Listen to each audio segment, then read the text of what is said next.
there's like three elements. So there's being the spiritual pro, and then there's being what I would call an amateur, and then there's being what I would call a pro. So I'll just kind of share my own life story in terms of those three kind of labels, if you like.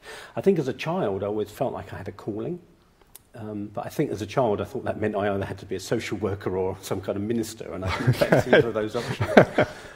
So I think I kind of ran away from my calling, you know, because I just thought it's crazy. It's just a nice romantic idea, but it's totally impractical. So I became a pro in as much as I went into sales and marketing, and I worked in the city selling computers to banks, and I had like 9 years in the corporate world. So I was a pro in as much as I showed up every day, and I did what I needed to do, and I was reliable, committed, and successful, and all those things.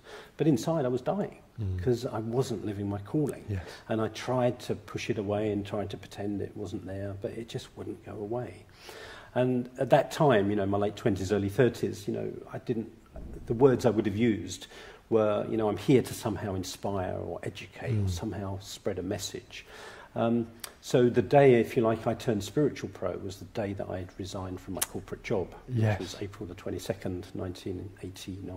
I remember the day. Yeah, that you actually took a stand and said, I make a commitment to this. You know, there's this voice in my heart saying, you're not here to sell computers to Japanese banks. Going, well, why the hell am I here?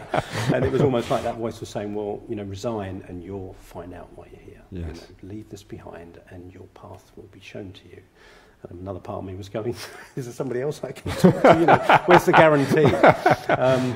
But I took that kind of step of faith and I resigned and I worked out my 3 months notice. And the day I left in July, you know, 1989 was really the day I suppose I committed to becoming a spiritual pro, even though at the time I didn't have the language, I didn't know what I was really doing in a way.